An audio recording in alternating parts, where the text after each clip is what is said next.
नमस्कार। ज्ञान दीक्षा सत्संग में आप सभी का स्वागत है। ये साप्ताहिक सत्संग ज्ञान दीक्षा कार्यक्रम का एक भाग है, जहां प्रश्नोत्तर, परीक्षाएं, कार्यक्रम से संबंधित कार्य होते हैं। ज्ञान दीक्षा कार्यक्रम सभी साधकों के लिए ज्ञानमार्ग.गुरु पर निःशुल्क उपलब्ध है, जिसे आप घर बैठे कर सकते। तो आज हम एक परीक्षा से शुरू करेंगे। ये कृष्ण प्रिया की परीक्षा है। गुरुर्ब्रह्मा गुरुर्विष्णु गुरुर्महे देवो महेश्वराय गुरु साक्षात् परब्रह्म तस्मै श्री गुरुवे नमः। सर्वमंगल मांगल्ये शिवे सर्वार्थ साधिके शरण्ये त्र्यंबके गौरी नारायणी नमस्तुते। या देवी सर्वभूतेषु बुद्धिरूपेण संस्थिता नमस्तस्यै नमस्तस्यै नमस्तस्यै नमो नमः।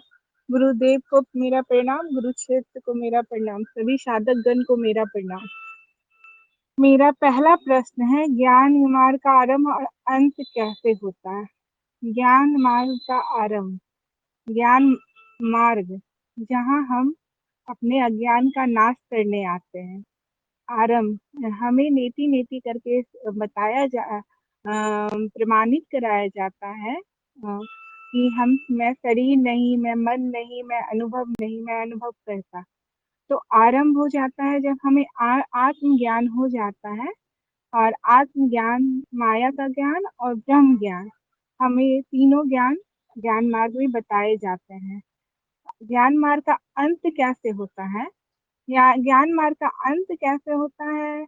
ये ब्रह्म ज्ञान के बाद अंत हो जाता है, मगर ज्ञान का अंत तो कभी नहीं होता है। ज्ञान तो हमेशा सीखते रहने का नाम है, तो ज्ञान का अंत कभी नहीं होता है।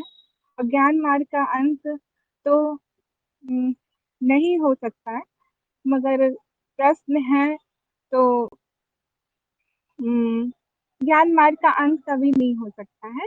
ज्ञान मार्ग आत्मज्ञान, माया का ज्ञान और ब्रह्म ज्ञान, ये हमें हमारा ज्ञान का नाश करता है। और मेरा दूसरा प्रश्न है, बिना अनुभव के क्या जाना जा सकता है? तो बिना अनुभव के कुछ भी जाना नहीं जा सकता। अनुभव वो क्रिया है जिससे हम कुछ भी अनुभव करते हैं। अनुभव तीन तरह के होते हैं, शारीरिक जगत का अनुभव और मानसिक अनुभव। अंततः सारे अनुभव मानसिक होते हैं। बिना अनुभव के कुछ भी जाना नहीं जा सकता। मेरा तीसरा प्रश्न है, सत्य का आधार क्या होना चाहिए? अगर हम परम सत्य की बात करें तो वो कठोर मानदंड पे आधारित होता है। वो किसी भी देश, काल, परिस्थिति में कभी नहीं बदलता। वो अपने कठोर मानदंडों पे टिका होता है, जो अपरिवर्तनशील है। अगर हम विषय की बात अगर हम माया की सत्य की बात करें, जिसे हम विषय भी बोलते हैं, तो अपने अपने मानदंडों पे टिका होता है। और वो क्या कहता है, जो मेरा सत्य है जरूरी नहीं उसका सत्य हो। सबके अपने अपने मानदंड होते हैं। इसीलिए माया का सत्य को विसत्य भी कहते हैं। और परम सत्य किसी भी देश, काल, परिस्थिति में नहीं बदलता। उसके कठोर मानदंड होते हैं और वो अपरिवर्तनशील है।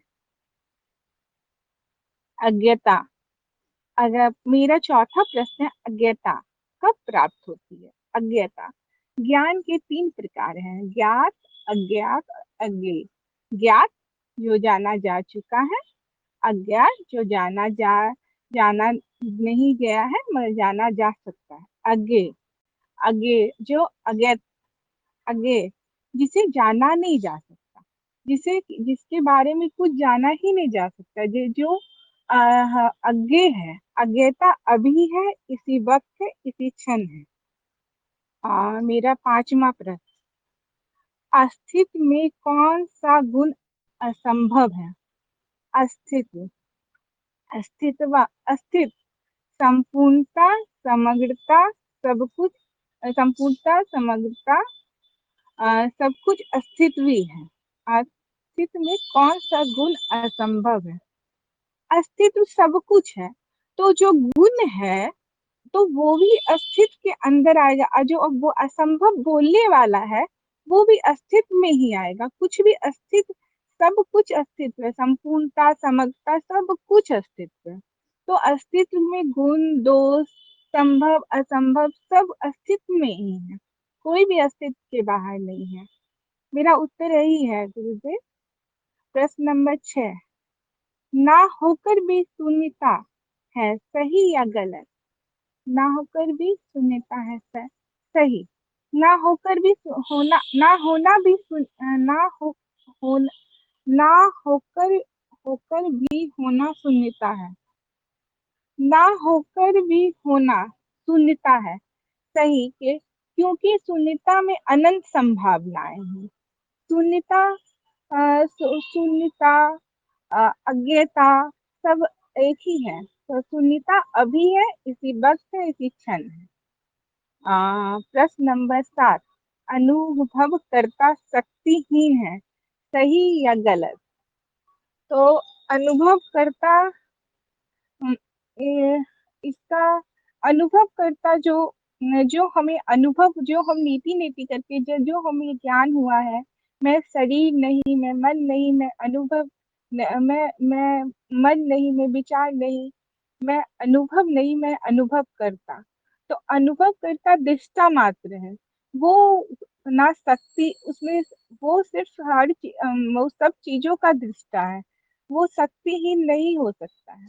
इसका उत्तर गलत होगा कि वो शक्तिहीन है, क्योंकि वो दृष्टा मात्र है, वो सारे चीजों का दृष्टा दृष्टा है। वो शक्तिहीन का, शक्ति का भी दृष्टा है, वो शक्तिहीन का भी दृष्टा है, वो सभी चीजों का दृष्टा है। तो अनुभव करता शक्तिहीन नहीं हो सकता, क्योंकि वो कोई पदार्थ नहीं है, कोई व्यक्ति नहीं है जो वो शक्तिहीन हो। मेरा उत्तर यही है गुरुदेव। प्रश्न नंबर 8, क्या मन अशांत होने पे भी साक्षी भाव संभव है? क्या अशांत होने पर भी साक्षी भाव संभव है? जब हमारा मन अशांत होता है तो साक्षी भाव का मतलब, जो साक्षी भाव रहता है, वो साक्षी का मतलब है जो हमें ज्ञान हुआ है उस ज्ञान में बने रहना साक्षी भाव है। तो साक्षी भाव, मन अशांत होने पे तो कहीं ना कहीं साक्षी भाव चला जाता है कुछ पल के लिए, मतलब साक्षी भाव मतलब कि आता जाता रहता है। मतलब जब हम साक्षी भाव में स्थित हो जाते हैं, तो मन अशांत हो या मन चंचल, हमेशा हमारा साक्षी भाव बना रहता है। मेरा यही उत्तर है गुरुदेव। आध्यात्मिक अनुभव की क्या पहचान है? प्रश्न नंबर 9, आध्यात्मिक अनुभव की क्या पहचान है?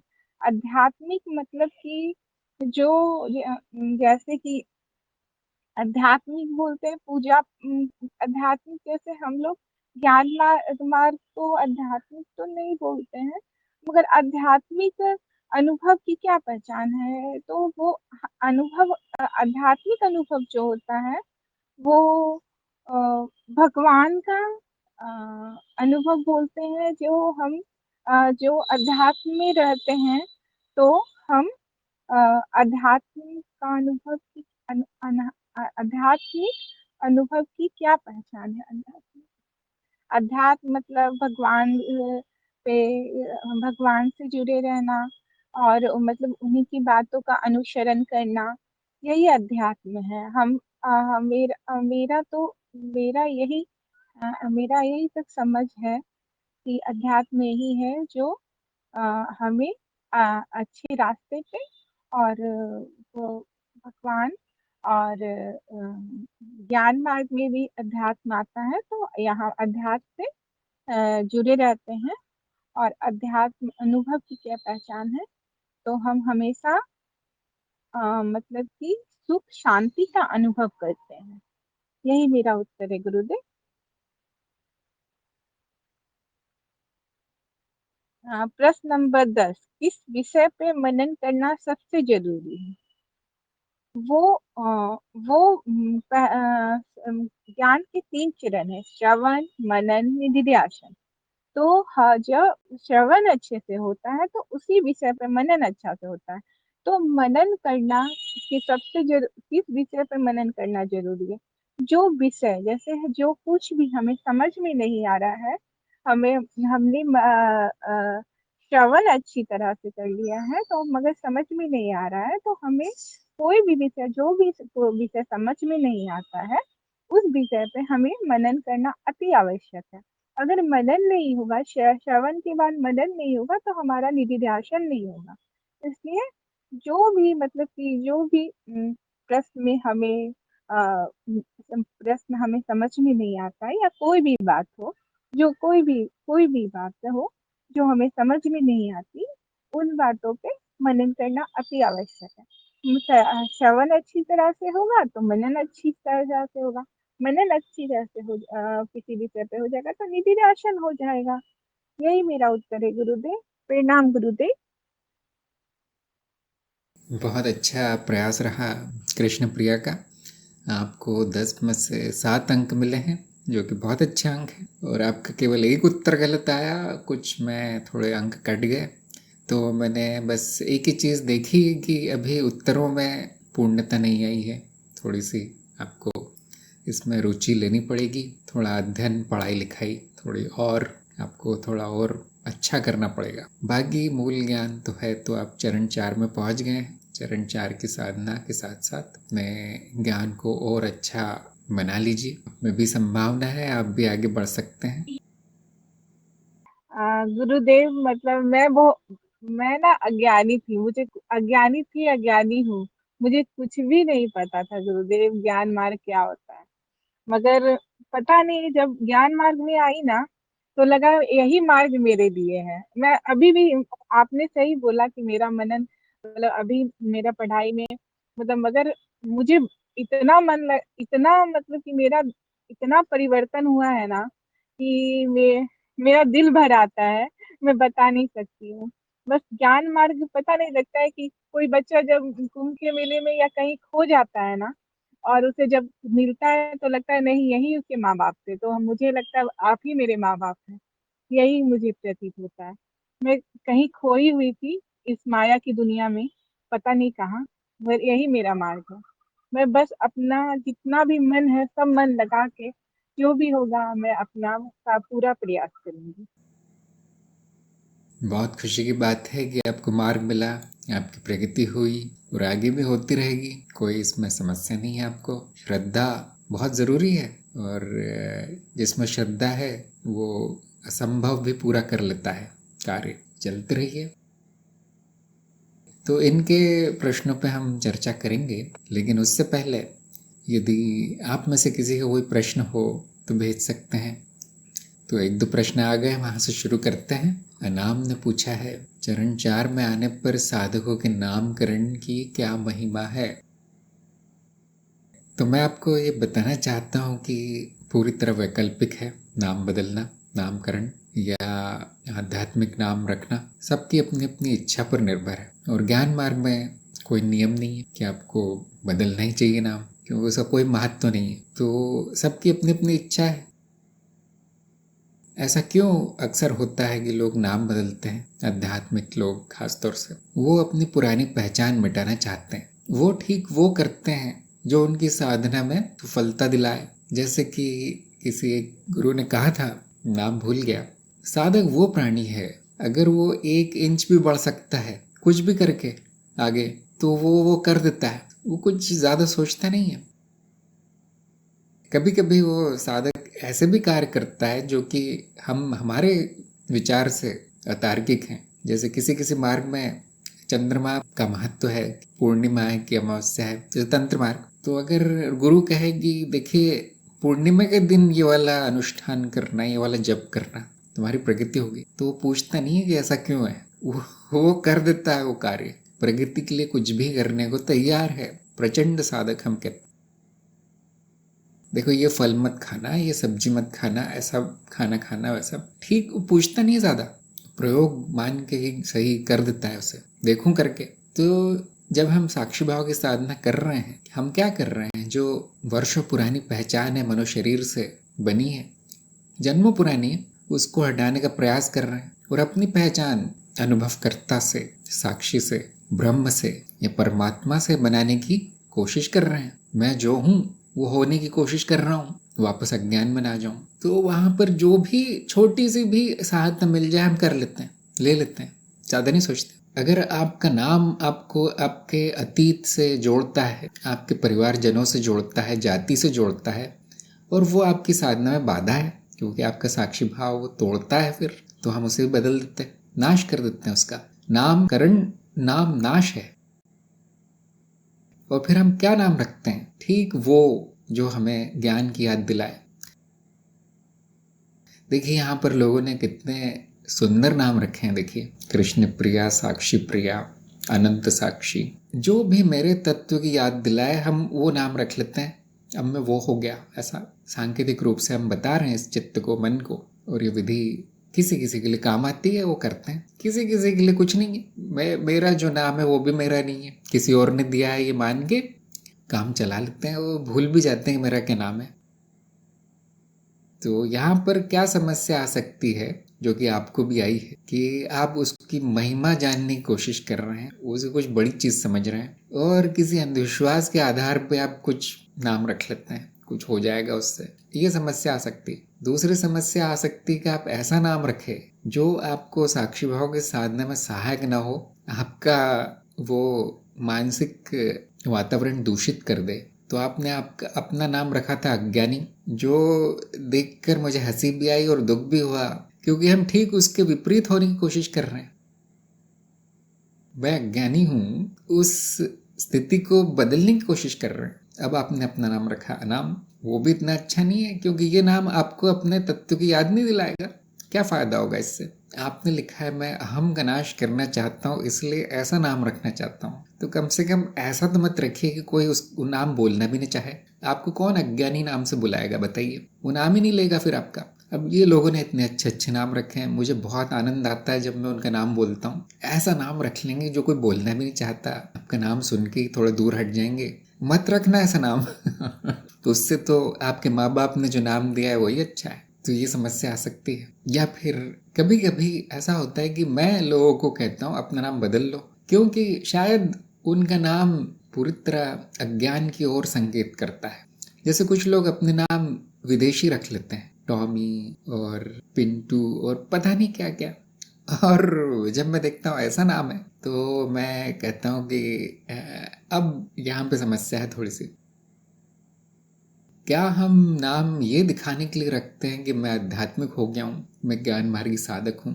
बिल्कुल नहीं। समाज में आपको वो नाम दिखाना है जो सामाजिक महत्व है जिसका, मतलब आपके जो पहचान पत्र में जो नाम है, स्कूल कॉलेज में जो नाम है, वो प्रदर्शित करना है, ना कि अपना आध्यात्मिक नाम। तो आध्यात्मिक नाम कहाँ आता है, काम आता है? जैसे आप ज्ञान प्रसार कर रहे हो, अगर आपका नाम डब्बू, पिंटू ऐसा कुछ है, तो शायद कोई आपको गुरु नहीं कहेगा, इसीलिए कुछ अच्छा नाम रख दिया जाता है। हम कहते हैं कि हाँ, इस नाम से ज्ञान प्रसार करना शुभ होगा, शुभ कार्य होगा, उसमें सफलता मिल सकती है। या किसी बड़े गुरु का नाम रख लेते हैं। लेकिन ऐसा कभी नहीं रखते जिस नाम को व्यक्ति सुनकर ही निराश हो जाए। जैसे आप लेखक बनना चाहते हैं, हर लेखक अपना नाम बदलता है। आप कवि बनना चाहते हैं, शायर बनना चाहते हैं, देख लीजिए हर शायर ने, हर कवि ने अपना नाम बदल दिया। क्यों है ऐसा? शायद वो प्रसिद्धि पाना चाहते हैं। अगर आपका नाम वही है जो 10 करोड़ लोगों का नाम है, कौन जानेगा? ऐसा रख लेते हैं कि वो ध्यान आकर्षित करे। तो लेखक, कलाकार, कवि, गुरुजन, आध्यात्मिक साधक, ये एक ही वर्ग में आते हैं, जिसे हम कहते हैं पागल लोग। थोड़े पागल होते हैं, और वो ठीक वो करते हैं जो उनको सफलता दिलाए। हमारे देश में कम से कम परंपरा है कि जैसे ही गुरु से दीक्षा मिलती है, वो नाम बदल दिया जाता है। गुरु स्वयं नाम बदल देता है उसका। कभी कभी ऐसा सांकेतिक कर्म किया जाता है जिसमें बताया जाता है, एक मानसिक संदेश भेजा जाता है कि तुम्हारी मृत्यु हो गई, मर गए हो तुम। ज्ञान मार्ग में इतनी अति नहीं होती, ये पुनर्जन्म है ऐसा बताया जाता है। ज्ञान मार्ग में इतना ही बताया जाता है कि पुरानी पहचान हटा दो, अब तुम्हारा कोई नहीं, अब तुम्हारा कोई परिवार नहीं, अब तुम्हारी कोई जाति, कोई देश नहीं, कोई धर्म नहीं है तुम्हारा, तुम जो हो वो हो जाओ। ये ज्ञान मार्ग की परंपरा है। तो आपने देखा होगा सभी के नाम के आगे वो स्वामी लग जाता है, उन नाम के पीछे आनंद लग जाता है। कोई नहीं जानता उनका नाम क्या है, ना कोई जानना चाहता है, उसका कोई महत्व नहीं। तो आप क्या चाहते हैं देखिए, आपका लक्ष्य क्या है देखिए। आपने लिखा था मैं अहम का नाश करना चाहता हूँ, वो नाम से नहीं होगा, ज्ञान से होगा। देखिए वो है या नहीं अहम, पहले एक दिन बैठकर ध्यान से सोचिए, मनन कीजिए, अहम नाम की कोई चीज है भी या नहीं। अगर आपको मिल जाए तो आपको बहुत बड़ा पुरस्कार मिल जाएगा। लोग ढूंढ रहे हैं, मिला नहीं आज तक। जो है नहीं उसका नाश कैसे होगा, और नाम बदलने से कैसे नाश होगा? कोई मनोविकार जरूर आ जाएगा, ज्ञान से होगा। अपनी मान्यताएं, अंधविश्वास जो अहम को लेकर आपने बना रखे हैं, उसका नाश कीजिए पहले। आत्मज्ञान क्या है? अहम की मिथ्या जान लेना। जो ये वृत्ति, जो शरीर को, विचारों को, मन को, किसी और चीज को अपना मैं कहती है, मैं, मेरा, वो वृत्ति मिथ्या है, भ्रम है, ये जान लेना आत्मज्ञान है। तो अगर अभी भी वो अब नाश के पीछे पड़े हैं तो आत्मज्ञान में कमी रह गई। आत्मज्ञान का मर्म जाना नहीं। क्या कुछ काल्पनिक वस्तु के नाश से मुझे आत्मज्ञान मिलेगा? एक दिन बैठकर सोचिए ऐसा। नाम का कोई महत्व नहीं है। जो महत्वपूर्ण है उसको आपने महत्व नहीं दिया, उसके बारे में विचार नहीं किया। जो महत्वहीन है आप एक हफ्ते से उसके पीछे लगे हैं, संदेश भेज रहे हैं। तो सही मार्ग पर चलिए, आप भटक रहे हैं इधर उधर। वैसे तो आपकी परीक्षा हो गई है, तो मैं जानता हूँ कि नए साधकों को थोड़ा सा समय लग जाता है अपनी पुरानी विचारधारा छोड़ने के लिए। आपकी पुरानी विचारधारा क्या है? अहम का नाश कर दूं मैं, अब उसके लिए नाम भी बदलना पड़े तो चलेगा, ऐसा नाम रख लूं जो कि किसी को पसंद नहीं आए तो भी चलेगा। ये पुरानी विचारधारा त्याग दीजिए। देखिए जो है नहीं उसे कुछ नहीं कर सकते, उसको त्याग ही सकते हैं, उस अज्ञान का त्याग कर सकते हैं बस। और नया अपनाइए। नया क्या है? आपका तत्व जो है उसे याद रखना, और कुछ नहीं है आपका जीवन का लक्ष्य। हाँ, वैसे मैं बोल नहीं सकता, ऐसा कुछ और हो सकता है आपके जीवन के लक्ष्य, लेकिन फिर व्यक्ति ज्ञान मार्ग में क्यों आएगा? फिर वो ये सब क्यों करेगा? कार्यक्रम, परीक्षा देना, साधना करना, वो करेगा जो उसका लक्ष्य होगा। तो जहाँ जब लोग यहाँ आते हैं और ये सब कार्यक्रम करते हैं, इतनी मेहनत करते हैं, तपस्या एक तरह की है, आरामदायक लगता है घर बैठे, लेकिन कठिन काम। तो मैं ये मान लेता हूँ कि हाँ उनके जीवन के लक्ष्य होगा, कहीं ना कहीं होगा उनके जीवन में। अगर 2-4 लक्ष्य तो उसमें से एक तो होगा ही, नहीं तो मेरे पास क्यों आते? यहाँ तो कुछ नहीं मिलता।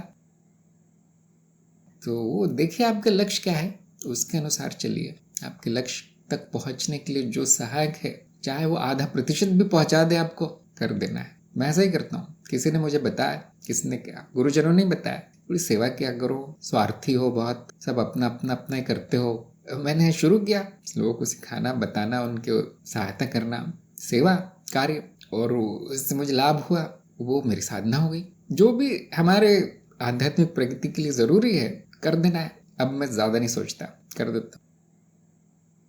अगला प्रश्न है साक्षी प्रिया का। ज्ञान मार्ग में कोई कर्म बंधन नहीं लगता, तो क्या ज्ञान मार्ग में नहीं आने से पहले जो कर्म हुए हैं वह क्या कर्म बंधन माने जाएंगे? बिल्कुल नहीं माने जाएंगे। अब आप ज्ञान मार्ग के संदर्भ में बोल रहे हैं, तो इस संदर्भ में क्या माना जाता है कि न कर्म मेरा है न फल मेरा है, न कोई बंधन है मुझ में, न कोई और प्रकार की समस्या। मैं पूरी तरह स्वतंत्र हूँ, मैं पूरी तरह मुक्त हूँ। और ये बातें किसके बारे में की गई है? तत्व के बारे में। अनुभव करता जो आपका तत्व है, ब्रह्म स्वयं। तो उसको संक्षेप में आप कह सकते हैं कि ज्ञान मार्ग में कोई बंधन नहीं, कोई कर्म नहीं, कोई फल भी नहीं है, अच्छा भी नहीं है। आपने जो बहुत अच्छे अच्छे कर्म किए हैं उसका फल भी मिथ्या है, कुछ भी प्रतीत हो जाता है, माया है। तो आपने जो पहले किए हैं वो भी उतनी बड़ी मिथ्या है जो अभी कर रहे हैं। ये ज्ञान मार्ग का संदर्भ है। लेकिन हम प्रायोगिक रूप से क्या देखते हैं, व्यवहारिकता में क्या देखते हैं, इस माया में क्या हो रहा है संसार में? कर्म का नियम जारी है, वो नहीं टूट सकता। मुझे ज्ञान हो गया, अब कर्म का नियम नहीं लगेगा, संभव ही नहीं है, वो मिथ्या हो जाएगा, फिर भी चलेगा। कभी कभी हम एक स्तर नीचे आ जाते हैं और माया में विसत्य मान के, कर्म को विसत्य मान लिया गया है, एक प्रकार का सत्य मान लिया गया, क्योंकि नियम है। तो जब तक हम मनुष्य रूप में है, सत्य मान लीजिए, कोई उसमें बुरी बात नहीं। जैसे मैंने कहा ना कि प्रकृति के लिए जो जरूरी हम कर देते हैं, ज्यादा नहीं सोचते। तो ये जीव जरूर भुगतेगा वो सब जो भी हुआ है उसके साथ, जो भी उसने किया है। अच्छी बात क्या है यहाँ पे, खुशखबरी क्या है कि ज्ञान होने के बाद अनावश्यक कर्म जरूर बंद हो जाएंगे। अक्सर थोड़ा सा समय लगेगा, लेकिन अक्सर ये देखा गया है अनावश्यक तो बंद हो जाता है। कम से कम वो जानबूझ के कर्म बंधन नहीं बनाता ज्ञानी व्यक्ति। ज्ञानी क्यों, छोटा मोटा बुद्धिमान व्यक्ति भी ऐसा नहीं करेगा। कौन चाहेगा बंधन में पड़ना? जो पहले कर्म हुए हैं वो पूरी तरह अज्ञान में, अंधकार में हुए हैं, लेकिन कर्म का नियम बड़ा कठोर है। वो ये सब नहीं देखता कि आप अज्ञानी थे, अबोध थे, हो गए, मिलेगा उसका फल, मिल के रहेगा, क्योंकि वो नियम है। आगे जो होगा उसका कोई फल नहीं मिलेगा, न कुछ होगा। तो जो अभी तक हुआ है उसको उलटने का उपाय कर्म बंधन मुक्ति, ये विधि है। जो भी आपने बंधन बांधे हैं अब तोड़ दीजिए। कुछ ऐसे कर्म किए हैं जिसके फल आने वाले हैं, शुरू कर दीजिए विपरीत करनी। क्या आम साधक कर पाएगा ऐसा? वो तो जानता भी नहीं। तो इस यहाँ पे गुरु की बहुत आवश्यकता पड़ती है। गुरु के उपाय के अनुसार आपको चलना है। कभी कभी इतने बुरे होते हैं कर्म बंधन या कर्म फल कि गुरु भी कहता है भुगत लो बस, मैं कुछ नहीं कर सकता, न तुम कुछ कर सकते हो, क्योंकि नियम बड़ा शक्तिशाली है जो विसत्य के स्तर पर माने जाएंगे और उसका उपाय भी किया जाएगा। यदि अब नहीं हो पा रहा है या नहीं करना चाहते, कुछ लोग कहेंगे क्या करना है, जो भुगत रहा है वो भी मैं नहीं हूं, तो वो अपने आप ही आकर चले जाते हैं। ये एक बड़ी अच्छी बात है कि सब कुछ परिवर्तनशील है, तो वो जो फल आकर चले जाएंगे वो हमेशा नहीं रहेगा, आपसे चिपका नहीं रहेगा कोई भी बंधन, कोई भी कर्म, कोई भी फल, वो अपनी प्राकृतिक गति पूरी करके समाप्त हो जाता है। हाँ, अगर आप नए नए बांधते जा रहे हैं, कुछ नए नए कर्म करते जा रहे हैं ऐसे जिसके फल आप नहीं चाहते हैं ना, आप ऐसे कर्म करना चाहते हैं जो कि आपके लिए लाभदायी हो, आध्यात्मिक लाभ मिले, फिर भी फल तो कुछ भी आ सकता है, तो पुराना जरूर चला जाएगा, क्योंकि वो प्राकृतिक रूप से भी चला जाता है। इसलिए कभी कभी हम कुछ नहीं करते, उसके लिए समर्पण करते हैं। जो भी किया मेरा कर्म था, है ना। अब यहाँ ज्ञान को थोड़ा बाजू में रखते हैं, जो मूल ज्ञान है कि मेरा तो कुछ नहीं है, ये ज्ञान है। परंतु व्यवहारिकता में एक कोई भी बुद्धिमान व्यक्ति करेगा, अभी स्थिति ऐसी है तो ठीक है, ये कर्म हुआ था, ये बंधन हुआ था, वो मेरा ही किया हुआ था, अब उसका उल्टा करना है, या आगे से बिल्कुल नहीं करना है। ऐसा जो मेरी आध्यात्मिक प्रगति रोक दे वो नहीं करना। तो जैसा कि मैं बता रहा था, थोड़ी सी भी सहायता मिलती है हम ले लेते हैं। अगर मैं ये जानता हूँ कि ये कर्म मुझे बंधन में डालने वाला है, तो भले ही मैं अपनी आध्यात्मिक प्रगति के लिए कुछ ना करूं, वो नहीं करूंगा जो मुझे बंधन में डालने वाला है। तो ना करना भी एक कर्म है, कभी कभी बहुत अच्छा होता है। ना ही करो तो अच्छा है, उसका भी फल आएगा वो भी कर्म है, उसका भी फल आएगा, लेकिन हमें उम्मीद होती है कि अच्छा आएगा, और ये शांति होती है मन में कि मैंने तो नहीं किया है, मैंने तो जानबूझ के कुछ नहीं किया, या मैंने तो इस अच्छे इरादे से किया, शुभ भावना से किया, शुभ कामना से किया कि मेरा अच्छा होगा, सबका अच्छा होगा, भला होगा। अब जो भी फल आए वो तो मेरे वश में नहीं है, वो तो मेरे अधिकार में नहीं है। ऐसे थोड़ा समर्पण, थोड़ा उपाय, थोड़ी बुद्धि, थोड़ी सावधानी साक्षी भाव रखते हुए बचा हुआ जीवन बिता देना है। तो यहाँ ज्ञान और व्यवहारिकता का जो संतुलन है वो बनाना बुद्धिमानी है। अगला प्रश्न है बोध प्रिया का, साक्षी भाव में जो जरूरी नहीं है तो क्या हम वो भूलने लगते हैं? जो कि पहले नहीं हो रहा था पर अब देखने को मिलता है कि जो जरूरी नहीं है वो याद नहीं रहता, बहुत याद करने के बाद भी मुश्किल से याद आता है। कृपया इसके बारे में बताएं। आपकी बात 100% सही है। जब अंधकार था तो जो जरूरी नहीं था, जो मतारोपित था, थोपा हुआ था बाहर से, वो सब हमें याद रखना पड़ता था। प्रकाश में हम वो याद रखते हैं जो जरूरी है। क्या मेरा ज्ञान, मेरा तत्व, मेरी प्रगति, मेरी साधना, मेरे गुरु, मेरे साथी साधक, शास्त्र, किताबें, ये याद रखते हैं हम, वो नहीं भूलते, क्योंकि वो महत्वपूर्ण हो गया है। हम क्या भूल जाते हैं जो अब महत्वहीन हो गया है। और इसमें बहुत सी चीजें हो सकती है, जैसे लोगों के नाम भी भूलने लगते हो, लोगों की शक्लें भूलने लगती हैं, काम भूलने लगते हैं। इस प्रकार वो व्यक्ति धीरे धीरे सांसारिक कर्मों से विरक्त होने लगता है। विरक्ति का अर्थ है कि भूल ही जाता है। फिर वो, अब जैसे कि मैंने अभी बोला, पागल कहते हैं लोग ऐसे व्यक्ति को, भूल जाता है। कुछ अवस्थाएं ऐसी है जैसे समाधि अवस्था या कुछ मार्गों में, जहाँ व्यक्ति स्वयं को भूल जाता है। इस मनुशरीर यंत्र से जो पहचान है वो इतनी टूट जाती है कि भूल जाता है वो कि मेरा शरीर भी है।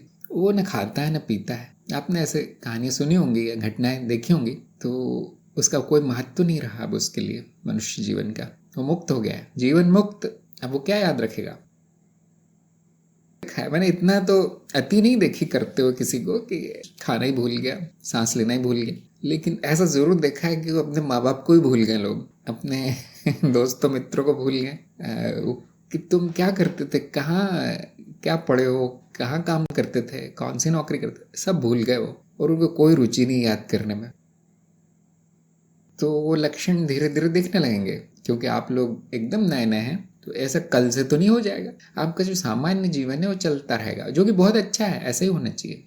मान लीजिए अचानक सब भूल गए, मैं ब्रह्म हूँ इतना ही याद है, तो जीवन थोड़ा अस्त व्यस्त हो जाएगा। तो हम कोशिश नहीं करते, लेकिन जो भुला दिया है वो भुला दिया है, हम उसके पीछे भागते नहीं। देखो तुमने ये गलती की थी, तुमने ये बुरा कर्म किया था तुमने, तो हम हंसते हैं, मैंने तो कुछ नहीं किया। उसको याद ही नहीं रहता। जैसे बच्चे रहते हैं ना, तुमने ये क्यों तोड़ा, तुमने ये क्यों खा लिया किसी और का खाना, अब मैंने तो कुछ नहीं किया बोलता है। वो सच में ही भूल गया है, खेल खेल में कल जो किया था आज भूल गया। तो ऐसे बच्चों जैसे हो जाते हैं। तो जो महत्वपूर्ण है वो चीज़ें ज़रूर याद रखना है, तो आपका जीवन थोड़ा अस्त व्यस्त होगा। अगर बहुत मुश्किल से याद आ रहा है तो फिर वो महत्वहीन होगा, कुछ बेकार सा होगा, करके कोई फायदा नहीं। परंतु ये विरक्ति का परिणाम है। अगर आप ये पूछना चाहते हैं कि ऐसा क्यों हो रहा है, तो ये विरक्ति का परिणाम है। जो महत्वपूर्ण है वो नहीं भूलेगा। अगला प्रश्न है अतुल का। दार्शनिक बौद्धिक अभ्यास और असल में अज्ञान का नाश होना अलग अलग है, क्योंकि प्रयास से तो सत्य में बदलाव नहीं आता, और वो सत्य मैं हूँ, संपूर्णता मैं हूँ, पर प्रकट अस्तित्व बदलता है। प्रश्न तो मेरी समझ में आ गया, उसके बाद आपने जो लिखा है वो कुछ समझ में नहीं आया मेरे। तो हाँ, दर्शन शास्त्र की पढ़ाई करना, तरह तरह की जानकारी इकट्ठा करना, इस पुस्तक में क्या है, इस शास्त्र में क्या है, वेद में क्या लिखा है, इस उपनिषद में क्या लिखा है, इस यूरोपीय दर्शन में क्या बताया गया है, इस प्राचीन दर्शन में, ग्रीक दर्शन में क्या बताया गया है, ये हम कहते हैं बौद्धिक पढ़ाई। ऐसा नहीं कि उसको कोई ज्ञान नहीं हो रहा है, परंतु उस व्यक्ति का उद्देश्य कुछ और है। शायद वो व्यक्ति कोई डिग्री लेना चाहता है, कोई महाविद्यालय में कार्य कर रहा है, उसको प्रोफेसर बनना है, कुछ बनना है, वैज्ञानिक बनना है, तो वो उस उद्देश्य से वो पढ़ाई लिखाई कर रहा है, जिसमें कोई बुराई नहीं, बहुत अच्छा है। जैसे मैं उदाहरण देता हूँ कि कुछ लोगों को विज्ञान में बहुत रुचि होती है, उनके जीवन का लक्ष्य वैज्ञानिक बनना नहीं है, लेकिन केवल विज्ञान कथाएं पढ़ते हैं, केवल विज्ञान पे संबंधित फिल्में देखते हैं, और कुछ नहीं पसंद आता। विज्ञान की बड़ी बड़ी किताबें पढ़ते हैं, ऐसे लोगों के साथ रहते हैं, इंटरनेट पर उनसे ही बात करते हैं। क्या वो बहुत बड़े वैज्ञानिक हो गए? नहीं, उनका जीवन कुछ और है, लक्ष्य कुछ और है। ये उनका एक शौक है, आप कह लीजिए, रुचि है उनकी बहुत ज़्यादा। ऐसे भी वैज्ञानिक हैं जो कहीं नौकरी पाने के लिए, अच्छा पद पाने के लिए, कोई अच्छा कार्य करने के लिए विज्ञान पढ़ते हैं। जब तक पैसे मिल रहे हैं तब तक वो वैज्ञानिक है, क्योंकि वो एक रोजगार भी, वो एक पेशा भी, जैसे इंजीनियर है। इन लोगों में, इन सब लोगों में और साधक में क्या फ़र्क है? अब आप समझ सकते हैं, साधक की एक ही रुचि है, उसका जीवन लक्ष्य अध्यात्म है। उसका जीवन लक्ष्य किताबें पढ़ना, ये याद करना, वो याद रखना, ये किताबें लिखना, तरह तरह के पेपर प्रकाशित करना, नई खोजें करना। हो सकता है ये सब ना हो, उसका जीवन आध्यात्मिक है, उसका जीवन लक्ष्य आध्यात्मिक है। और आध्यात्मिक लक्ष्य क्या होते हैं? अक्सर आध्यात्मिक प्रगति, विकास, सिद्धियों की प्राप्ति, देव योनि में प्रवेश, बोधिसत्व वृत्ति, मुक्ति, आनंद। ये कुछ लोगों को विचित्र अनुभवों की तलाश होती है, माया का अनुसंधान। ये सब आध्यात्मिक है मेरे हिसाब से। ज्ञान मार्ग के हिसाब से वहाँ पे मतभेद हो जाएगा। ज्ञान मार्ग बोलेगा पता नहीं ये सब लोग क्यों करते हैं, बेवकूफ़ी है। लेकिन मेरा व्यक्तिगत ये है कि ये सब आध्यात्मिक ही है, जो सांसारिक नहीं है वो आध्यात्मिक है, ऐसा मैं बोलता हूँ। तो अगर मेरा लक्ष्य आध्यात्मिक है और उसके लिए मुझे कोई पुस्तक पढ़नी है, दार्शनिक बौद्धिक अभ्यास करना है, तर्कशास्त्र पढ़ना है, तो मैं पढ़ लेता हूँ। मैं अर्थात साधक, कोई भी साधक कर लेगा। जैसे कि मैंने अभी भी बताया, वो उसकी प्रगति के लिए जो ज़रूरी है वो कर देता है। हाँ, पूरी तरह अर्थहीन और मूर्खतापूर्ण कार्य नहीं करता वो, कि गुफा में जाके बैठ जाओ 10 साल आत्मज्ञान हो जाएगा, ऐसा नहीं करेगा कोई। लेकिन मैं कहूँ, देखिए न्यायशास्त्र पढ़ लीजिए, ये वाला तर्कशास्त्र पढ़ लीजिए, पश्चिमी लॉजिक पढ़ लीजिए, आपकी प्रगति होगी, आपकी बुद्धि चमक जाएगी, पूरी तरह से शुद्ध हो जाएगी। और वो करते हैं, पढ़ते हैं, और उनके अज्ञान का नाश होता है। क्या उस व्यक्ति के अज्ञान का नाश नहीं हुआ जो कुछ प्रोफेसर बनने के लिए डिग्री पीएचडी आदि के लिए पढ़ाई कर रहा है? शायद हुआ होगा, बता नहीं सकते हम, कोई नहीं बता सकता। लेकिन उसमें उसका जो आप व्यवहार देख सकते हैं कि अभी भी उसको कोई ज़्यादा चिंता नहीं है।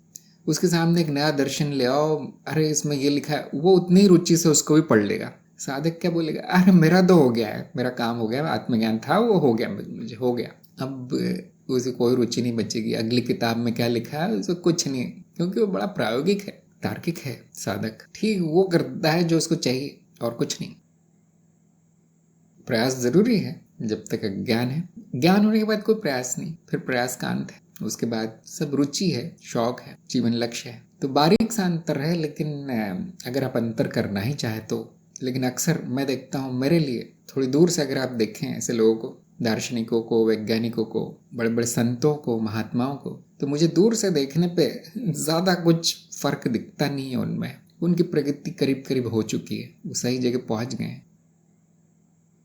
वो करते क्या हैं, क्यों करते हैं, ये सब वो सब एक सतही बात। अरे देखो कितना बड़ा दार्शनिक है, लेकिन कोट टाई लगाता है जैसे पश्चिमी लोग लगाते हैं। ये देखो कितने बड़े ज्ञानी हैं, ये बस लंगोटी पहनते हैं। तो कौन इसमें किसकी प्रगति ज़्यादा हुई है? इस सतही बातों से नहीं बता सकते हम। आप दोनों से बात करेंगे, पाएंगे दोनों में उतनी गहराई है, ज्ञान में उतनी स्पष्टता है, उनका बौद्धिक आध्यात्मिक विकास उतना ही हुआ है। तो अगर ये छोटी छोटी भिन्नताएं आप नज़रअंदाज कर दें तो प्रगति दिख पड़ती है। दार्शनिक साहित्य कौन पढ़ेगा, बौद्धिक अभ्यास कौन करेगा? जिसमें उतनी रुचि होगी, रुचि है उसमें, प्राकृतिक रुचि है, किसी ने थोपी नहीं है, माँ बाप ने या समाज ने। वो तो थोप भी नहीं सकते, माँ बाप तो कभी थोपेंगे नहीं कि तुम दार्शनिक बनो। वो तो ये बोलते हैं ऐसा कुछ बनो कि पैसे ही पैसे मिले तुम्हें, हमारा बुढ़ापा कट जाए, तुम्हारे बाल बच्चे हो जाए, वो करोड़पति हो जाए। ये माँ बाप बताते हैं। कौन बताएगा तुम दर्शन पढ़ो, बौद्धिक अभ्यास करो? ऐसा तो कोई नहीं देखा मैंने आज तक। तो वो प्राकृतिक ही होगा, और जिसमें ऐसी रुचि जागृत हो गई उसके प्रारब्ध में होगा। प्रारब्ध में होगा इसका मतलब कई जन्मों की साधना चल रही है। इस जन्म में वो इस रूप में प्रकट हुआ है कि मैं पढ़ाई करूंगा, मैं दार्शनिक बनूंगा, मैं चिंतक विचारक बनूंगा, मैं किताबें लिखूंगा, मैं सबको सिखाऊंगा। इस रूप में वो प्रकट हो गया। उसका प्रारब्ध, उसकी साधना ने ये रूप लिया है। तो छोटा मोटा ही है, देखिए फर्क ज्यादा नहीं है। जिनकी प्रगति हो गई वो दिख जाती है, वो क्या कर रहे हैं उससे कुछ फर्क नहीं पड़ता। तो आप भी प्रगति करते रहिए। आप कार्यक्रम में आ गए हैं, अब निर्देश पढ़िए, निर्देशों का पालन कीजिए, आपकी प्रगति हो जाएगी। और अगर आप दूसरों को देखते रहे तो आप वहीं रह जाएंगे। अतुल को मैं कह रहा हूँ, दूसरों पे ध्यान देना बंद करके अपनी प्रगति पे ध्यान दीजिए। जो आप कर रहे हैं वही पूर्ण कीजिए पहले। जो लोग कार्यक्रम में आ जाते हैं और कुछ नहीं करते, और उनकी रुचि अभी भी इसमें है कि कौन क्या कर रहा है, दूसरे लोग क्या कर रहे हैं, उनको मैं कार्यक्रम से निकाल देता हूँ। ये बात ध्यान रखिए, क्योंकि उसमें कोई बुरी बात नहीं कौन क्या कर रहा है, लेकिन फिर यहाँ रहने का कोई अर्थ ही नहीं है। कार्यक्रम में या सत्संग में आने का कोई अर्थ नहीं है अगर आपके कार्यक्रम में रुचि नहीं है। तो समाज में रुचि है, इसमें रुचि है, उसमें। अब मेरे दायरे के बाहर हो गया व्यक्ति, मेरे किसी काम का नहीं। अब अगला प्रश्न है निरंजन का। एक गुरु किसी माया के विषय में विस्तार से कैसे बता देते हैं कि क्या गुरु भी उस स्थिति से गुजरे होते हैं तभी इतना विस्तार से बता देते हैं?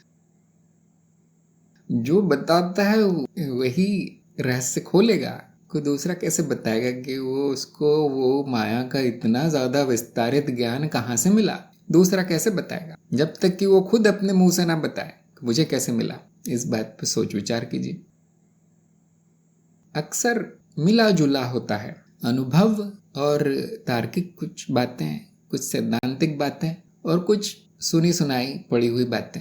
इन सब का मिश्रण होता है। जब वो बता रहे होते हैं विस्तार में, तो कोई तब तक ये बातें करना शुरू नहीं करेगा जब तक उसको थोड़ा सा भी अनुभव नहीं हुआ है। उसको थोड़ा सा होना चाहिए इसमें, तभी वो कुछ समझ पाएगा या तभी कुछ बोल पाएगा, तभी किसी किताब में क्या लिखा है उसकी व्याख्या कर पाएगा। तो वो एक दो अनुभव हो गए होंगे, उनको इतने हो गए होंगे कि वो हर चीज विस्तार में बता पाए। ठीक वो चीज भी बता देते हैं जिसका अनुभव नहीं हुआ। क्यों? तार्किक होगा वो, भले वो शाब्दिक ज्ञान है, कहीं से मिला है, पढ़ा है, या उनके गुरु ने बताया। तो प्रायोगिक रूप से व्यवहारिकता में कह दिया जाता है कि हाँ ये भी सत्य है, देखिए मेरा अनुभव के आधार पर मैं कह सकता हूँ, ये अनुभव मुझे नहीं हुआ लेकिन ये भी सत्य, तो हमेशा मिला जुला रहेगा।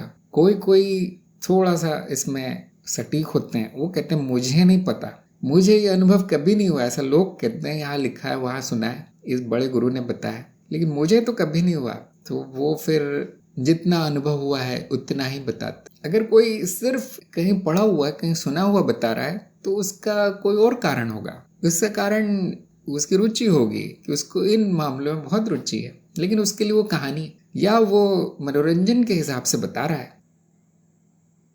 आपने ऐसे वीडियो देखे होंगे यूट्यूब में या किताबें पढ़ी होंगी, माया में ये होता है, इस लोक में वो होता है, यहाँ ये जीव होता है। अब आप उसको पूछेंगे आपने कहाँ देखा ये सब, बोलेगा नहीं मुझे रुचि है, मैं बस एक मनोरंजन के हिसाब से इस विषय पे मैंने कुछ बोला है। तो ऐसे भी बहुत लोग हैं। इसी प्रकार कुछ गुरु ऐसे ही हैं जो मनोरंजन के हिसाब से या अपनी शिक्षाओं के बीच बीच में एक आध कहानी डाल देते हैं। वो मैं यहाँ गया था, वहाँ मुझे वो हिमालय में ये गुरु मिले, वहाँ ऐसे जीव मिले और ऐसे लोग मिले, और वो क्या है, वो अपनी शिक्षा में थोड़ा सा रस घोल रहे हैं। बस बीच में एक कविता बता देते हैं, एक शायरी बता देते हैं, एक गाना बजाना हो जाता है। ये शैली होती है कुछ लोगों की।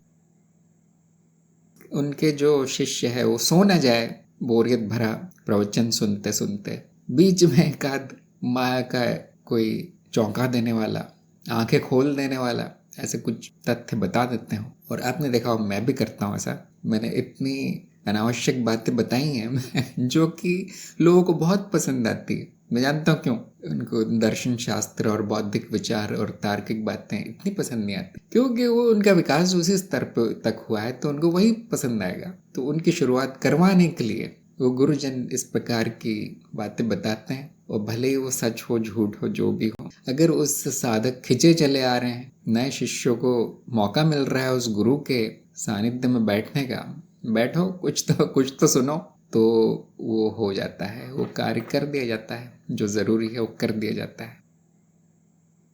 जैसे कि आप जानते माया है, तो जितने भी विस्तार में बता दे, आप देखने जाएंगे आपको हो सकता है कुछ और ही दृश्य दिखे, कुछ और ही विस्तार दिखे, आपको कुछ और ही अनुभव हो जाए, क्योंकि ये माया है। जो वो बताते हैं वो उपयोगी हो सकता है, क्या वो सत्य है, आप अपने अनुभव से जानिए।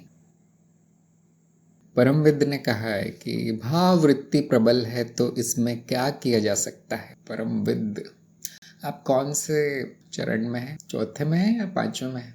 चरण 5 अभी केवल आत्ममूल्यांकन सिखाया गया है। वहाँ पर चरण 6 में भाव शुद्धि का पाठ है। ये एक तरह का शुद्धिकरण है ना, कि भावनाएं अनियंत्रित चल रही हैं, तो उसके लिए शुद्धि ज़रूरी है, भाव शुद्धि। और वो एक पाठ दिया गया है आपके चरण 6 में। तो पहले तो आप चरण 6 में पहुँच जाइए।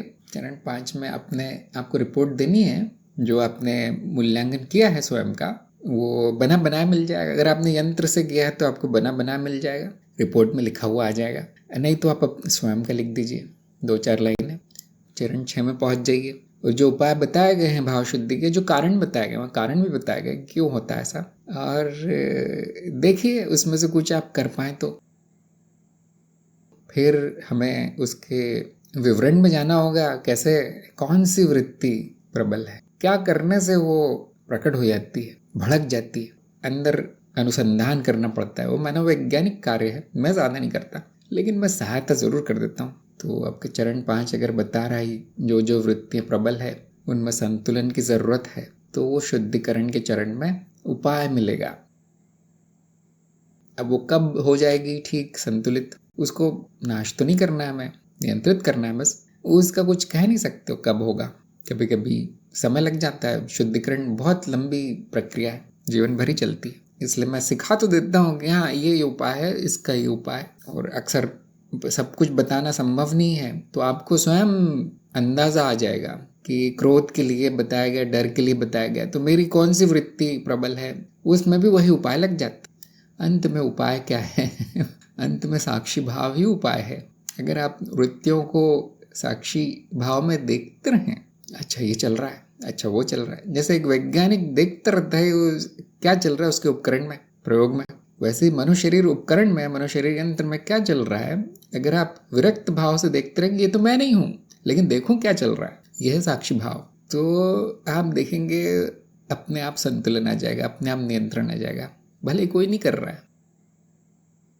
तो अंत में मैं यही इस थोड़े से उपाय बता के छोड़ देता हूँ, और मैं वही रटा रटाया वाक्य बताता हूँ। साक्षी भाव से हो जाएगा। साक्षी भाव अगर आपने साध लिया है तो आपको कोई किसी भी प्रकार का शुद्धिकरण नहीं करना पड़ेगा।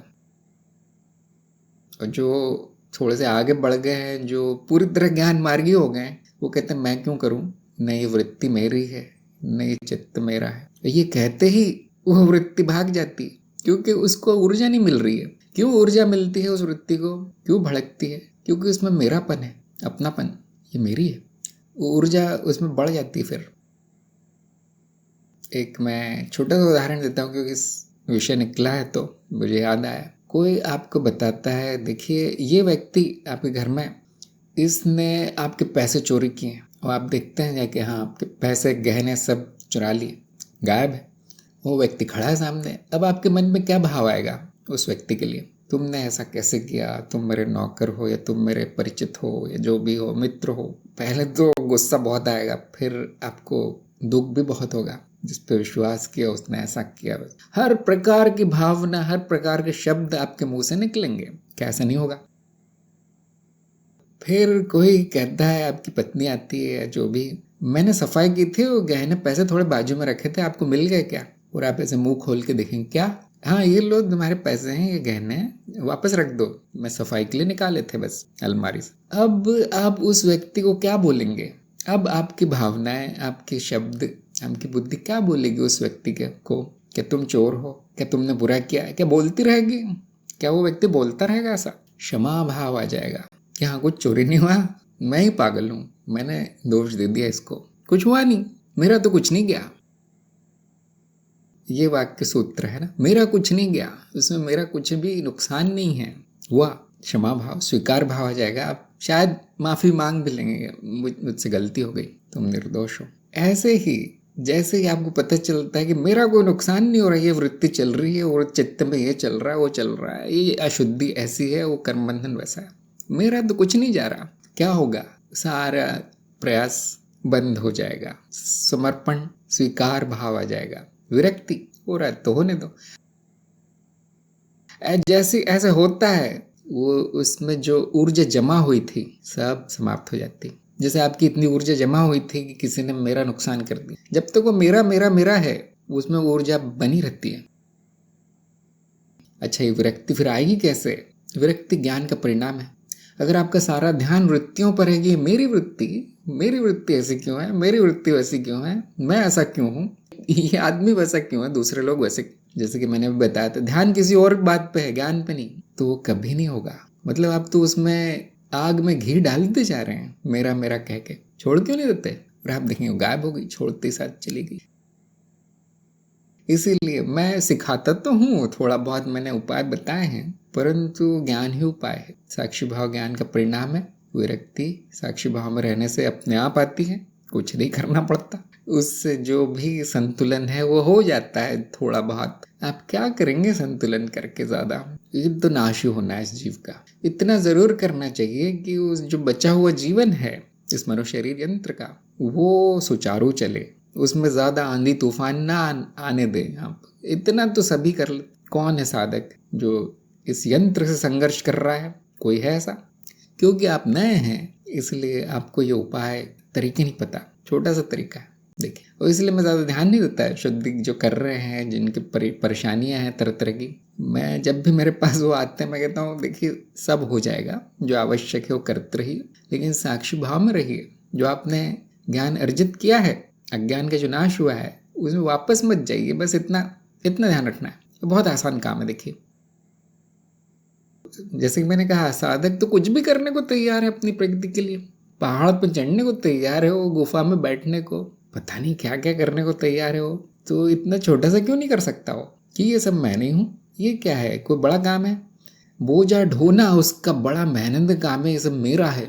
ये वृत्तियाँ, ये अशुद्धियाँ, ये असंतुलन, मेरे रिश्ते, मेरे नाते, मेरे लोग, मेरा समाज, ये बोझा, ये बड़ा काम है। देखिए मेहनत काम है, इसको लेके चलना। मैं तो कह रहा हूँ छोड़ दो, त्याग दो, बोझा फेंक दो। क्या वो बड़ा काम है? तो क्या किया जा सकता है बताइए आप परमविद को। मैं कह रहा हूँ अगले चरण में जाइए, वो देखिए शुद्धिकरण के सभी पाठ, आपको एक अंदाजा आएगा क्या करना चाहिए। लेकिन कुछ ना करो तो वो जल्दी जाएगी जल्दी संतुलन हो जाएगा। वो कीजिए जो आपका लक्ष्य है, वो कीजिए जो आपका लक्ष्य है, और वो जो आप जिस पर ध्यान दे रहे हैं, जो नशुद्धियों और वृत्तियों पर, उनकी ऊर्जा अपने आप समाप्त हो जाएगी। ये मेरा मतलब एक कैसे निजी कहना है, लेकिन कभी कभी होता नहीं है। वह अशुद्धि इतनी तेज होती है कि उसका उपाय करना पड़ता है। फिर मैं थोड़ा बहुत बताता हूँ, लेकिन मैं इसमें विशेषज्ञ नहीं हूँ, एक्सपर्ट नहीं। कभी कभी भेज दे जाता है उसको दूसरी जगह कि अभी तो ज्ञान से भी कुछ नहीं होगा। अगला प्रश्न है बोध प्रिया का, जिसमें बौद्धिक वृत्ति नहीं है पर साधक वृत्ति और आध्यात्मिक वृत्ति हो, तो क्या बौद्धिक वृत्ति अपने आप आ सकती है? हाँ, ये तो हमारे हाथ में।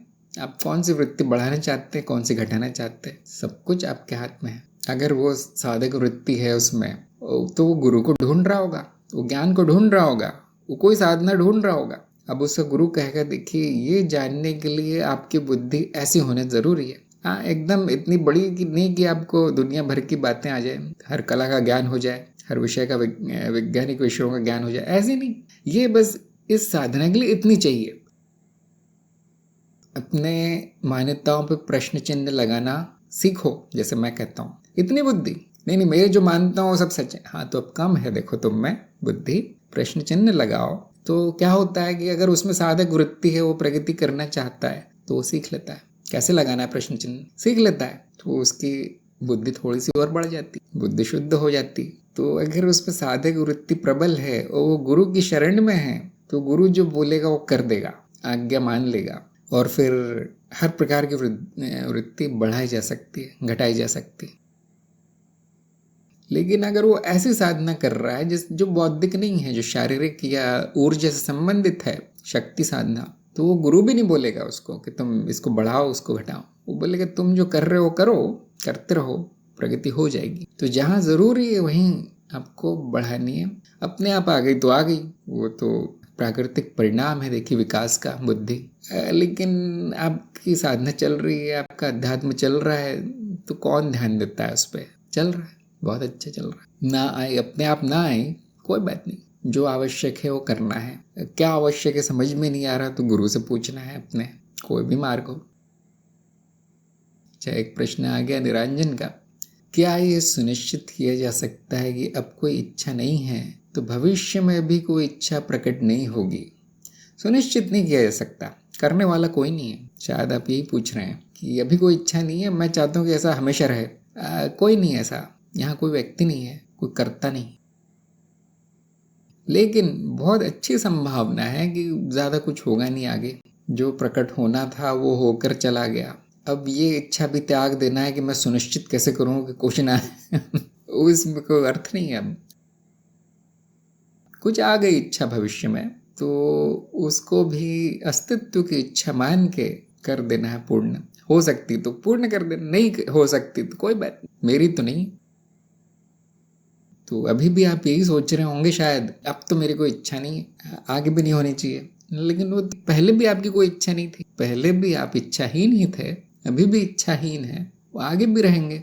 आपने अभी भी अपनी पहचान उससे बना रखी जिसमें इच्छाएं प्रकट होती है, उस यंत्र से। मैं ये हूँ जिसमें इच्छा आती है, अब कैसे सुनिश्चित करूँ कि ना आए? तो आपका साक्षी भाव भी गायब हो गया, ज्ञान भी पूरा धुल गया। तो वो चक्कर ही छोड़ दीजिए, पूरा ही त्याग दीजिए। ये पहले भी नहीं थी, अभी भी नहीं है कोई मेरी इच्छा, तो आगे जो होगा होगा, मेरा तो नहीं होगा। न कोई कर्म होगा, हो गया तो मेरा नहीं होगा। ये है ज्ञान की स्थिति। अगर आप जोड़ तोड़ में लगे हैं तो अज्ञान बचा है, फिर भुला दिया गया ज्ञान को।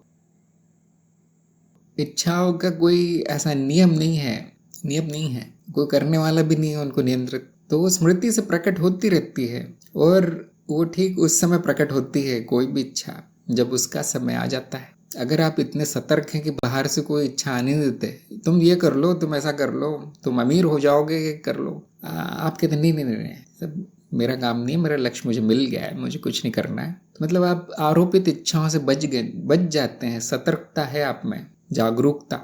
अब ये साक्षी भाव नहीं है, बुद्धिमानी है। तो आप 90% इच्छाओं, कर्मों और फलों से बच जाएंगे। लेकिन जो आपके ही स्वयं के प्रारब्ध से आ गई, यहाँ पे हम एक स्तर नीचे उतर गए हैं कि मेरा प्रारब्ध, मान लीजिए थोड़ी देर के लिए, उसका कुछ नहीं कर सकते, वो प्रकट होगी, उसका फल आएगा।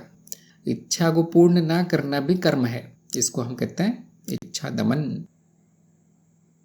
कुछ नहीं कर सकता। ये जो यंत्र है मनुष्य शरीर, जीव पूरी तरह पुतला है, कठपुतली है वो, कोई नहीं वहां करने वाला। अगर आपने इससे दूरी बना ली है, थोड़ी दूर से आप देखते रहते हैं यहाँ क्या हो रहा है, तो हमेशा आनंद और शांति रहेगी। जैसे एक उदाहरण है कि मैं बाहर बैठा हूँ, बारिश आ रही है, अब कैसे सुनिश्चित करूं कि वो अगली बूंद मुझ पे ना गिरे? क्या है संभव है? या तो छाता लगा लो या घर में बैठो, है ना? घर में बैठो जब तक बारिश आ रही है। आपका घर कहाँ है? मेरा सत्य मेरा घर है और कहीं नहीं, इस माया में नहीं है। मेरा तत्व मेरा घर है। क्या मैं वहां बैठा हूं, फिर कितनी भी बूंदें गिरती रहें मुझे नहीं छुएगी। माया की बाढ़ रोकना इस जीव के वश में नहीं है, माया का त्याग इसके वश में है। इतना ही हो सकता है, त्याग है ना, या आप ये भी कह सकते हैं समर्पण है।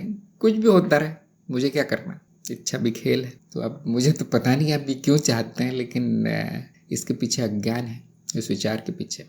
वो देखिए क्यों है अज्ञान।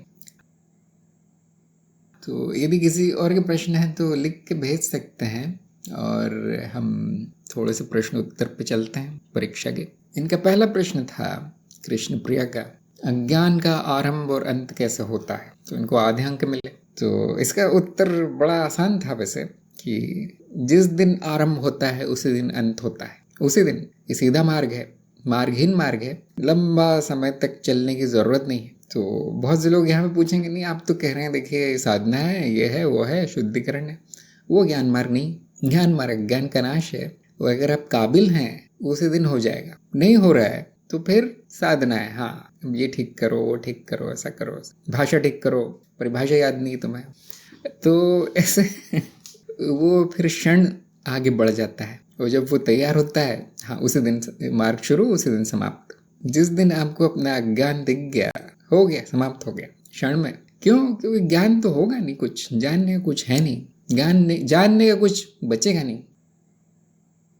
अगला प्रश्न है, बिना अनुभव के क्या जाना जा सकता है? इनका उत्तर बिल्कुल सही आया। तीसरा प्रश्न है, सत्य का आधार क्या होना चाहिए? ये उत्तर भी बिल्कुल सही आया। यहाँ पे आधार शब्द से थोड़ी उलझन हो सकती, भ्रम हो सकता है कि आधार, इन्होंने तो मानदंड नहीं पूछा, इन्होंने आधार पूछा। वो एक ही चीज है, देखिए किस आधार पे मैं कह सकता हूँ कि ये बात सत्य है, ये बात असत्य है। यहाँ पे मानदंड उपयोग करना है। मानदंड किस आधार पे है? हाँ, ये बड़ा प्रश्न है, जिसको हमने कहा औचित्य क्या है, ये मानदंड चुनने का। और वो आपके सत्य और तत्व वाले पाठ में बताया गया, जो सबने सुना ही होगा, मनन भी किया होगा। अगला प्रश्न है, अज्ञेयता कब प्राप्त होती है? तो इनको आधे अंक मिले, और शायद इन्होंने कहा कि वो तो अभी भी है। हाँ, लेकिन हर कोई तो जानता नहीं, तो कब प्राप्त होती है? इसका उत्तर भी बड़ा आसान है कि जैसे अज्ञान का नाश होता है, अज्ञेयता प्राप्त होती है, ज्ञान नहीं प्राप्त होता। मेरा अज्ञान नष्ट हो गया, मैं ये मानता था लेकिन सत्य ये है, मैं ये सोचता था लेकिन वास्तविकता ये है, इसी को ज्ञान कहते हैं, और कुछ नहीं जाना जाता। तो वो अभी भी ऐसा ही है, कोई कुछ जानता तो है नहीं लेकिन अज्ञान बहुत है, मैं सब जानता हूं, यही कहना ही अज्ञान है। मेरा अज्ञान चला गया है, अब मैं वो जानता हूं जिससे कि अज्ञान वापस ना आ जाए। हाँ, ये बिल्कुल सही। मैं संपूर्णता को जानता हूं, बिल्कुल गलत है। मैं संपूर्णता हूं, ये मैं समझ गया हूं। मेरा अज्ञान चला गया है कि मैं कोई छोटी सी वस्तु हूं, भौतिक चीज, ये मेरा अज्ञान चला गया है। मैं संपूर्णता हूं, ये बिल्कुल सही। नहीं, बताइए क्या है, कैसे दिखती है, कितनी बड़ी है संपूर्णता, कहाँ मिलेगी? नहीं, कुछ नहीं जाना जाएगा। तो देखिए, अज्ञेयता तक पहुंचना है, अगर अज्ञेयता की स्थिति प्राप्त करनी है तो ये सीढ़ियां चढ़नी पड़ती है। ऐसा नहीं बोल सकते कि हाँ सब अज्ञेय है, छोड़ जान दो। अनुसंधान जरूरी है। क्यों अज्ञेय है? जानना जरूरी है। ये जानने के लिए, ये कुछ जानने का नहीं है, होने का है। जैसे अभी प्रश्न आया था कि वो दार्शनिक और ये लोग जो पढ़ाई लिखाई कर रहे थे, नहीं, उनमें ये रुचि नहीं होने वाली, मैं हो जाऊं संपूर्णता, शायद उनके मन में विचार भी नहीं आता, क्योंकि वो इतना मनोरंजक है वो उनके लिए। ज्ञान विज्ञान दर्शन, उसी में उसका उनके जीवन बीत रहा है, उसी में वो लीन है, उसमें कोई बुराई नहीं है। मुझे तो कोई बुराई नहीं लगती। क्यों? मैं नहीं जानता मैं क्या संपूर्णता हूँ या ये हूँ या वो हूँ, तो भी मैं वही हूँ। इसलिए अस्तित्व की दृष्टि से कुछ बुरा नहीं हो रहा। अगला प्रश्न है, अस्तित्व में कौन सा गुण असंभव है? इनको आधे अंक मिले, क्योंकि इन्होंने कहा कुछ भी प्रकट हो सकता है। हाँ, इसीलिए आधे अंक मिले। परंतु अस्तित्व में कोई भी गुण संभव नहीं है। अस्तित्व निर्गुण है। ध्यान दीजिए, अस्तित्व का तत्व अनुभव करता है जो आप स्वयं है, उसमें कोई गुण नहीं है, शुद्ध है, पवित्र है।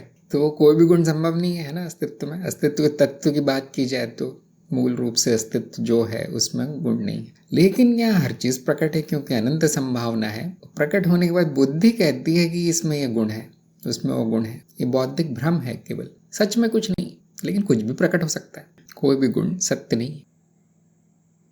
तो ऐसा उत्तर आना चाहिए था, दोनों स्तरों पे उत्तर आना चाहिए था। ये ज्ञान मार्ग में खासियत है कि वो जो पूर्ण उत्तर है वो करीब करीब विरोधाभासी लगता है। नहीं, आप कह रहे थे गुण नहीं, आप कह रहे हैं सब गुण है। हाँ, ऐसा ही है। देखिए, इसलिए यहाँ पे बुद्धि का बहुत तेज होना जरूरी है। जो विरोधाभासों के परे देख ले, ऐसी बुद्धि होना जरूरी है। नंबर 6, ना होकर भी होना शून्यता है, सही या गलत? तो इनको आधे अंक मिले, क्योंकि इन्होंने कहा वाक्य सही है। ये बिल्कुल सही बात है, इनका उत्तर सही था। लेकिन क्यों उन्होंने उसकी व्याख्या नहीं की? जैसे कि मैंने कहा, आपको थोड़ा और प्रयास करना है, अपनी समझ गहरी करनी है, ताकि आप सुंदरता से उत्तर दे पाएं। क्योंकि थोड़ा कविता में बताया गया है यहाँ पे, ना होकर भी होना। शून्यता क्या कहती है शब्द? वहां कुछ नहीं है, खाली है। पूर्णता क्या कहता है शब्द? सब कुछ है, पूर्ण है। शून्य ही पूर्ण है, ये सूत्र है, महावाक्य है। तो उसी को थोड़ा सा कविता में कहा गया है, ना होकर भी होना। यह अस्तित्व ऐसा ही है। क्या ये विरोधाभास नहीं है? हाँ। लेकिन क्या ये सत्य नहीं है? हाँ। क्यों विरोधाभास लगता है? क्योंकि बुद्धि अपने पुराने पटरी पर चल रही है। बिल्कुल तार्किक है ये बात, क्योंकि जो खाली है वहीं पे अनंत संभावना हो सकती है। जो पहले से भरा है वो उतनी ही होगी संभावना, उसमें ये सीमित होगी। तो ऐसा कुछ उत्तर देना चाहिए था। थोड़ा और गहराई में जाइए दर्शन की। अगला प्रश्न है, अनुभव करता शक्तिहीन है, सही या गलत? तो इनका उत्तर ठीक आया, सही आया।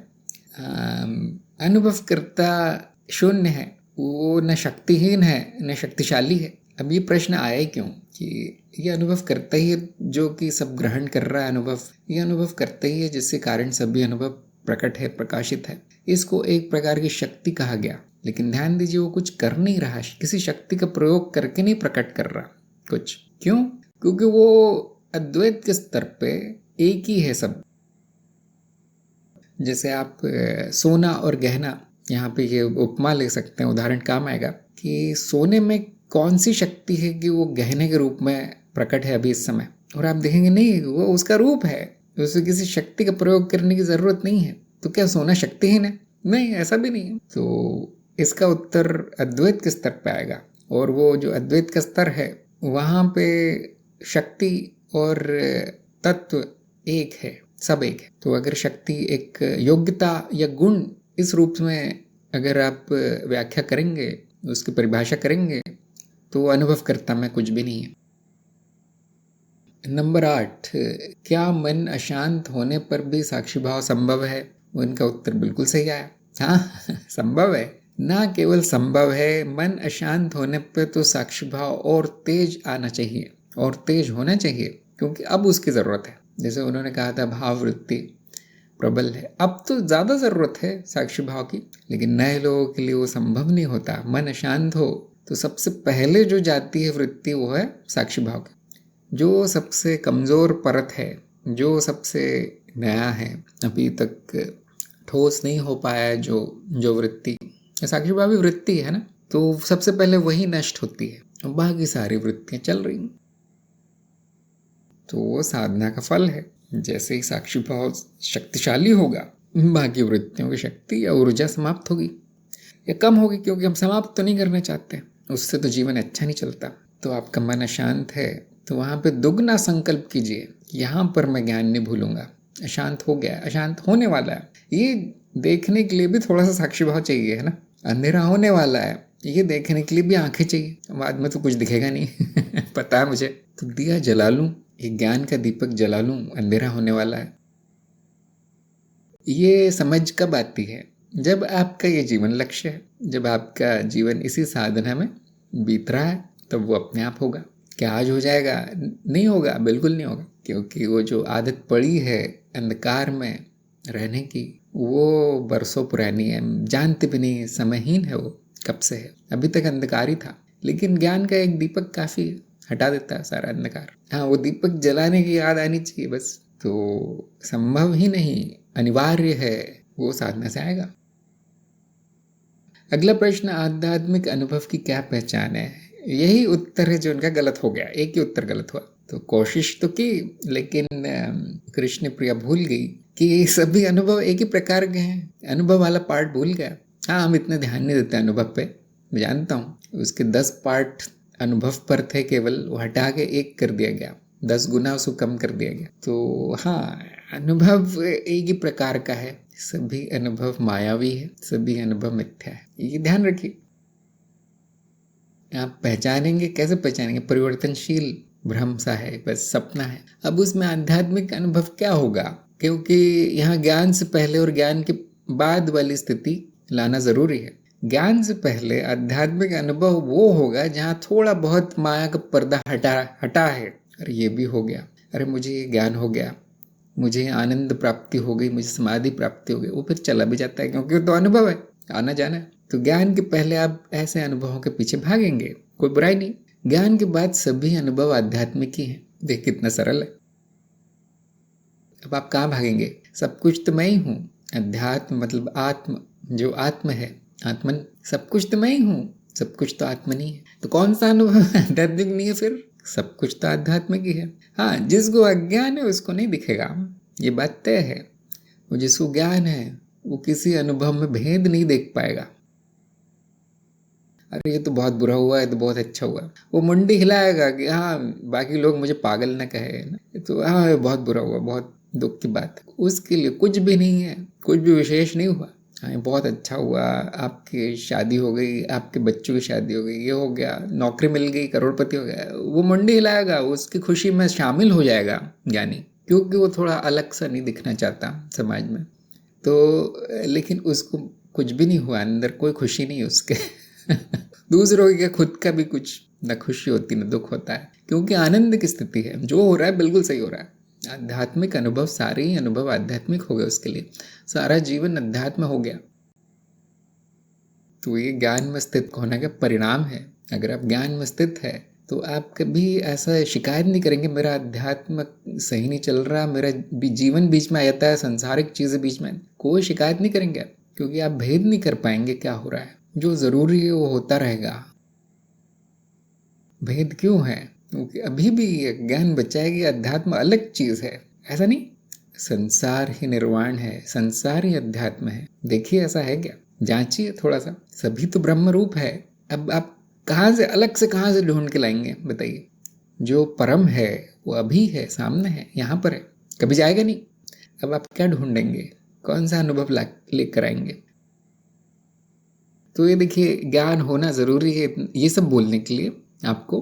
अगर आपके मुंह से ये शब्द निकल रहे हैं तो मतलब आपको कोई चिंता नहीं है किस तरह के अनुभव होंगे, किस तरह के नहीं होंगे, क्या प्रकट होगा, क्या नहीं होगा, भविष्य में क्या होगा, भूतकाल में क्या हुआ था, कोई अर्थ ही नहीं रह जाता फिर बातों का। इन बातों का व्यवहारिकता में अर्थ हो सकता है थोड़ा बहुत कि हाँ मुझे काम करना है, इसके लिए इतने पैसे चाहिए, कमाना है, ये सब चलता रहेगा, लेकिन आप उसे कभी भी स्वयं से अलग नहीं देख पाएंगे।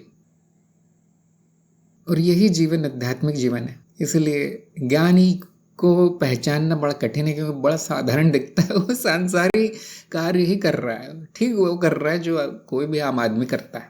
यहाँ तक कि दोष भी दिखेंगे उसमें, उसके दृष्टिकोण से सब कुछ आनंदमय है, शून्य ही है।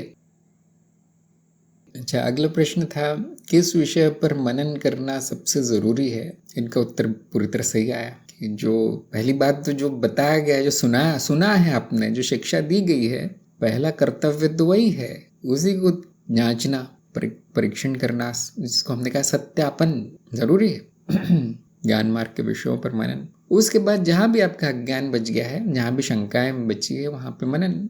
ज़रूरी, उसमें विफलता मिलती है तो गुरु ज़रूरी है, सत्संग ज़रूरी है। जैसे कुछ लोग कह रहे होंगे यही तो आध्यात्मिक जीवन है। हाँ, जब तक आप चल रहे हैं मार्ग पे तब तक ये सब ज़रूरी है। प्रमाणित होने के बाद, निश्चित होने के बाद, सारी शंकाओं का समाधान होने के बाद कुछ ज़रूरी नहीं है। उसके बाद आपको यदि कोई काम पड़ता है किसी विषय पर सोचने का तो आप सोच सकते हैं। क्या सारे दुनिया भर के सारे विषयों पर मनन ज़रूरी है? बिल्कुल नहीं। जो आपके काम का है, जो आपके जीवन लक्ष्य प्राप्ति के लिए ज़रूरी है, उतना ही मनन करना है। इस दिमाग को ज़्यादा तकलीफ नहीं देना, वो ज्ञान मार्ग नहीं। आपका लक्ष्य देखिए क्या है, वहाँ पे क्या जानना ज़रूरी है सुन लीजिए, क्योंकि सब कुछ पका पका मिला हुआ है। हमें हम पे इतनी कृपा हो चुकी है, अनंत कृपा हो चुकी है कि जो भी हमारे लिए ज़रूरी हो मिल गया, दे दिया गया। गुरु कृपा, ये ले जाओ फ्री में, मुफ्त में, कुछ नहीं चाहिए मुझे, सब दे दिया गया। अब मनन तब ज़रूरी करना ज़रूरी हो जाता है जब शंका आ जाए। हाँ, ये इन्होंने कहा तो है लेकिन ये सच क्यों है, मैं अनुभव करता कैसे हूँ, मैं तो ये हूँ, मनुष्य हूँ। तो जब जैसे शंका आ जाए, अब मनन ज़रूरी है। मनन कोई खुद कर नहीं पाएगा, गुरु ज़रूरी है। नहीं, इतने सारे गुरु हैं और किताबें हैं, ये सब जीवंत गुरु ज़रूरी है। जिसका जीवन लक्ष्य ही ज्ञान है वो सीधे वहाँ पहुँचेगा जो कह रहा है ऐसे ज्ञान लिया जाता है। ये तरीका है मनन का, सीधे वहाँ पहुँचेगा। मान लीजिए आपको एक छोटा सा मैं उदाहरण देता हूँ, आपको डॉक्टर बनना है। आप कितनी भी किताबें पढ़ लीजिए, दुनिया भर के इंटरनेट में आप देख लीजिए सब कुछ। आप अस्पतालों में घूम आइए, 2-2 दिन रह गए हर अस्पताल में, क्या आप डॉक्टर बन जाएंगे? नहीं, वो 500 साल पहले वो डॉक्टर था, उसकी मैंने किताब पढ़ ली, अब मैं इलाज कर लेता हूँ लोगों का, सर्जरी कर देता हूँ, क्या वो हो जाएगा? जिसको डॉक्टर बनना है वो सीधे मेडिकल कॉलेज जाता है, वो सीधे अपने गुरु के पास जाता है, प्रोफेसर के पास, जो बड़े बड़े डॉक्टर हैं, बहुत बड़े बड़े हैं, वो जो सिखा रहे हैं वहाँ बैठता है, वो सुनता है, वो सब जो डॉक्टर बोलता है वो पढ़ता है। हर कुछ नहीं पढ़ता, वो प्रयोग करता है। मेंढक से, कॉकरोच से शुरू करते हैं वो, फिर इंसानों पर उनको, जो बड़ा डॉक्टर है उसकी छत्र छाया में वो इलाज करता है। कितने साल मैं तो जानता नहीं, लेकिन कम से कम 10-15 साल उसका चलता है वो कार्य सीखने का। केवल क्यों ऐसा क्यों किया उसने, इतनी तकलीफ क्यों उठाई? क्योंकि उसका वही लक्ष्य था, उसको तो डॉक्टर ही बनना था। उसका तो वही कहते ना पागलपन था उस पर, और तो मुझे कुछ नहीं करना। तो जिसका जीवन लक्ष्य वही है, जो पागल है अध्यात्म के लिए, वो कहाँ जाएगा? सीधे गुरु के पास, आश्रम में।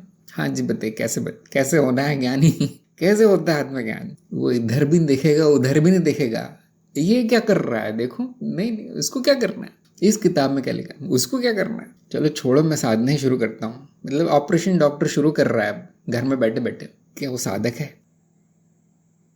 जीवंत गुरु, साधना, व्यवस्थित परंपरा में चलना जरूरी है।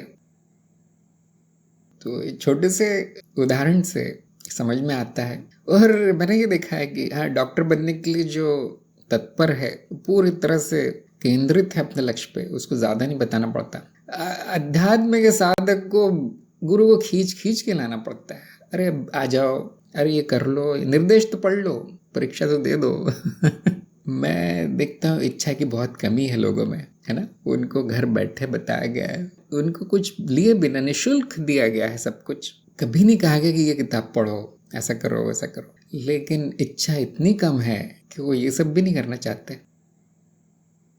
ये हालत है अध्यात्म की इस जगत में।